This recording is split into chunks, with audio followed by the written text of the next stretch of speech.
अधिक मास का 19वां अध्याय। हरिहर महादेव। सूत जी बोले, श्री नारद जी को ये कथा सुनाते हुए श्री नारायण ने आगे जो कुछ कहा अब आप उसे ध्यानपूर्वक सुनिए।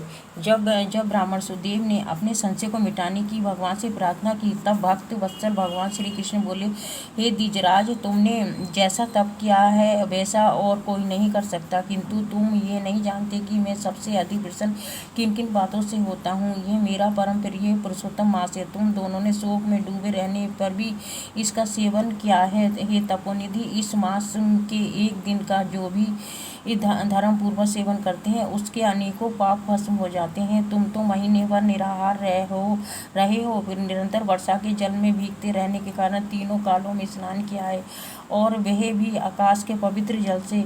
महीने भर उपवास किया है। शोक में होने के कारण चेतना नष्ट होने से तुम पुरुषोत्तम मास को जान भी ना सके तथा बिना जाने ही उसका नियम पालन करते रहे। तुम्हारे इस साधन का प्रमाण कौन जान सकता है। पुरुषोत्तम मास की महिमा और पूर्ण प्रताप का विवेचन करते हुए भगवान श्री कृष्ण ने स्वयं अपने श्रीमुख से आगे कहा कि हे तपोधन, पुरुषोत्तम मास सब लोकों में आता है, किंतु धरती पर ही इसका पूजन फलदायी होता है। हे वत्स, धन्य हो जो तुमने इस मास को में कठोर तप किया।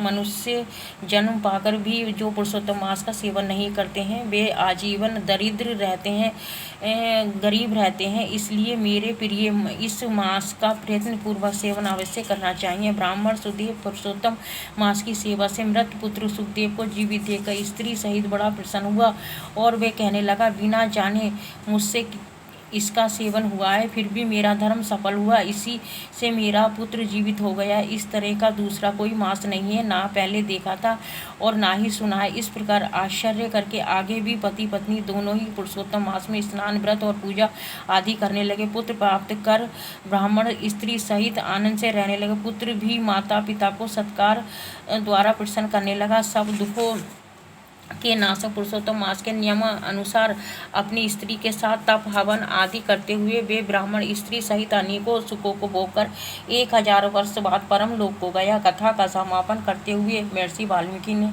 आगे कहा, हे राजन, ब्रह्मा लोक में हजारों वर्षों तक पत्नी सहित सभी सुख भोगकर तुम इस जन्म में राजा धनवा हुए पुरुषोत्तम मास की सेवा करने से ही तुम्हें ये सब वैभव रिद्धियाँ प्राप्त हुई हैं। राजन, तुम्हारी रानी वही पतिव्रता गौतमी है। हे राजन, तुमने जो चरित पूछा था वे हमने सुना दिया।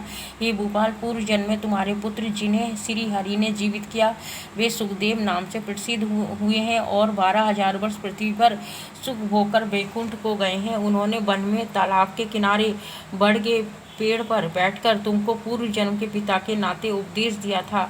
तुम उनके पूर्व जन्म में पिता थे अतः वे जानते थे कि तुम उनके हित चिंतक प्रत्यक्ष देवता हो। ऐसा विचार कर ही तोते के रूप में उन्होंने तुम्हें उपदेश दिया था। हे महाराज, अब मैं पापनाशी सरयू पर जाऊंगा। श्री नारायण बोले, इस तरह परम यशस्वी महाराज धनवा के पूर्व जन्म का हाल कहकर वे जब महर्षि वाल्मीकि चलने लगे तब राजा ने उनसे आगे की कथा सुनाने का निवेदन किया। हरिहर महादेव। 20वां अध्याय अगले दिन सुनेंगे।